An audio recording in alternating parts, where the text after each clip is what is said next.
Are you ready? Are you ready? Bom dia, pessoal. Bem-vindos à unidade 10, Preferências e Privilégios Creditórios. Eu já disse em aulas anteriores que essa matéria já não se encontra mais dentro da teoria geral das obrigações. Então a gente já está em outra matéria. Essa matéria é meio flutuante dentro do curso de Direito Civil, porque ela não é bem obrigações e tem a ver com contrato, tem a ver com execução. Uma matéria que é interessante da gente ter, ela é encaixada aqui, porque ela precisa ser dada em algum momento.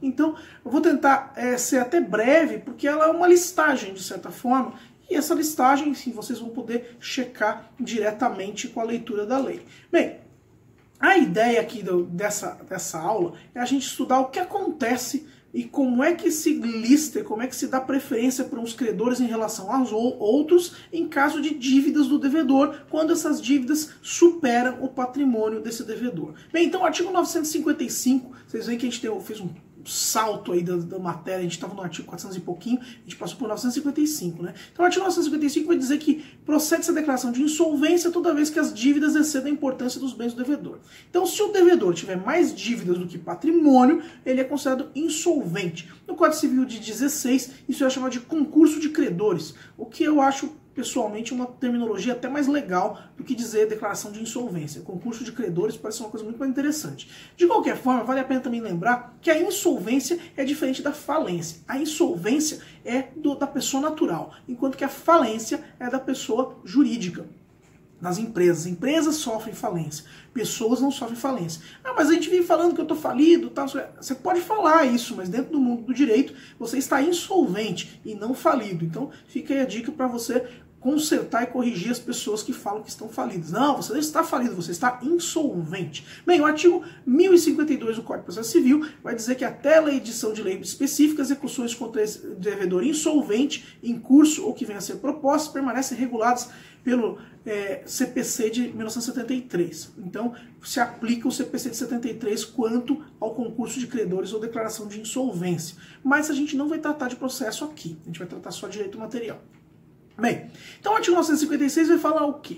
Que a discussão entre os credores pode versar quer sobre a preferência entre eles, quer sobre a nulidade, simulação, fraude ou falsidade das dívidas e contratos. Então os credores, uma vez que exista a insolvência do devedor, vão brigar entre si. Por que eles vão brigar entre si? Porque todos eles querem ver o seu crédito sendo pago. Só que se o devedor não tem patrimônio suficiente para pagar todos esses créditos, obviamente que alguém pode se ferrar, alguém pode se prejudicar. Então o que eles vão discutir entre eles? Eles vão dizer o seguinte: o meu crédito tem preferência, o meu crédito é melhor que o seu, então o meu crédito vai ser pago antes do seu. Ah, mas o seu crédito é nulo, o seu crédito é uma simulação, é fraude contra credores.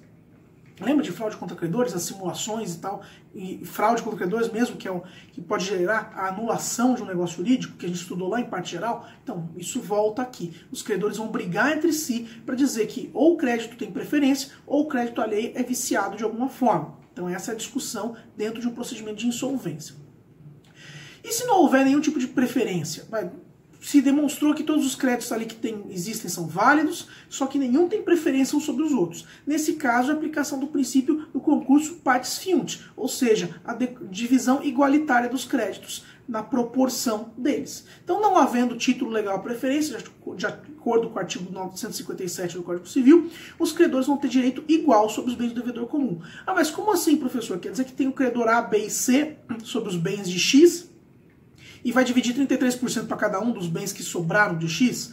Obviamente que não, vai ser na proporção de créditos. Então como é que isso vai acontecer, professor? Com regra de 3. Então a gente faz uma regra de 3. Ah, quer dizer que eu vou ter que usar matemática no mundo do direito? Sim, pequeno gafanhoto, a matemática é importante para o mundo do direito.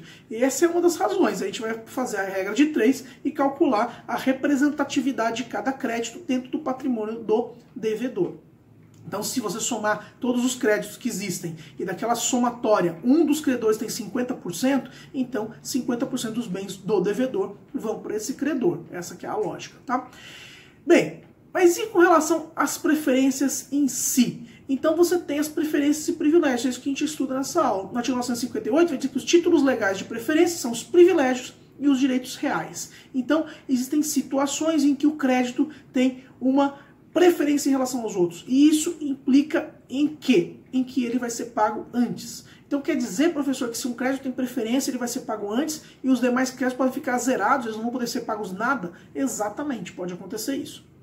Então o que são esses direitos reais? Os direitos reais, a gente estuda em Direito Civil 4, Direito das Coisas, são os direitos reais de garantia, penhor, hipoteca e anticrese. Não vou entrar no mérito aqui sobre o que é cada um deles, mas são direitos reais que a gente vai ser estudado em um momento específico da nossa matéria. E os títulos legais de preferência? A lei vai conferir uma vantagem ao credor pela natureza do crédito. Então esses títulos legais de preferência, que são os privilégios, a gente vai estudar nessa aula. Então, o que implica isso? Você vai reaver o bem com exclusão dos demais e preterir os demais no recebimento do crédito, porque existe um privilégio.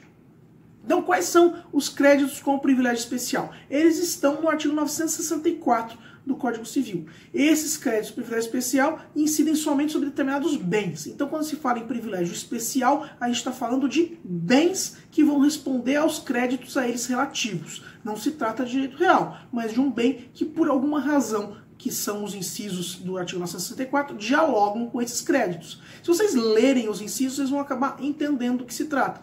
Por exemplo, vou dar um exemplo qualquer aqui. Sobre os frutos agrícolas, o credor por sementes, instrumentos e serviços à cultura ou à colheita. Então, inciso 5º do artigo 964. Então, o credor de sementes, ou seja, o cara que tem crédito sobre as sementes, instrumentos e serviços à agricultura, vai ter uma preferência sobre a execução dos frutos agrícolas que foram obtidos em decorrência dessas sementes. Então, vocês veem que a coisa que dialoga com o crédito. Vocês leem, vocês vão ver que é autoexplicativo cada um dos incisos do 964. Bem, seguindo no 965, você tem os créditos de privilégio geral e tem uma ordem de precedência nesses créditos de privilégio geral. Então, do 1 ao 8, você tem um privilégio em ordem aí de crescente. Então, em primeiro lugar, vem no inciso 1º o crédito por despesa do funeral do devedor, se feito segundo a condição do morto e costume do lugar. Então, você teve o devedor, morreu e estava insolvente e foi feito o funeral dele. Então, a primeira coisa que é paga depois do privilégio de direito real vai ter e do privilégio especial vai ter esse privilégio geral. Então, o que sobrou de direito real excluiu. Que sobrou, privilégio especial, excluiu. Sobrou um pouquinho de patrimônio ali que não tem privilégio nenhum, tem privilégio geral na despesa do funeral. Então, o dono da funerária, o dono do velório vai receber antes dos outros credores, certo? E assim por diante. Vocês vão ler os incisos do 965 e vão ver que também são autoexplicativos com o apoio da doutrina que a gente tem. E além disso, né, você tem uma situação de subrogação real também prevista em 959. O que diz esse artigo 959 do Código Civil? Conservam os respectivos direitos os credores hipotecários ou privilegiados. O inciso 1 é sobre o preço seguro da coisa gravada, ou seja, você tem a coisa se perde, vai ser pago uma indenização, essa indenização subroga no valor do crédito. E sobre o valor da indenização se a coisa obrigada à hipoteca ou privilégio foi desapropriada. Então, há uma desapropriação da coisa sobre a qual existe um direito real, uma hipoteca, por exemplo. E daí essa indenização da desapropriação vai subrogar o valor dessa coisa que foi hipotecada. O artigo 960 vai dizer que nos casos que se refere a esse artigo, o devedor do seguro de indenização vai se exonerar pagando sem oposição dos credores hipotecários ou privilegiados. Ou seja, se ele paga esse seguro, essa seguradora está liberada desse crédito, ou seja, ela pagou bem, ela não pagou mal, desde que não haja oposição dos credores hipotecários ou privilegiados.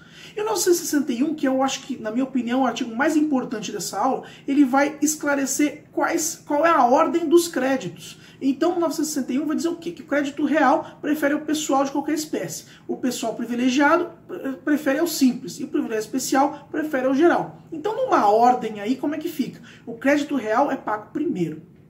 Aquele que é fundamentado numa coisa, num direito real de garantia. Então, o cara que tem uma garantia real fundamentando aquele crédito, ele vai ser pago antes de todo mundo. Então, o crédito real vem em primeiro. Em segundo vem o crédito pessoal privilegiado especial. Depois vem o crédito pessoal privilegiado geral. E por fim vem o chamado crédito simples, que também tem o nome de quirografário. Esse nome quirografário, que é um nome difícil, né? Vem do grego, de quiro, escrito com a mão. Vocês já ouviram falar de quiromancia, que é leitura de mão? Então, quirografário é o crédito que foi assinado. A pessoa assinou, tô te devendo, acabou.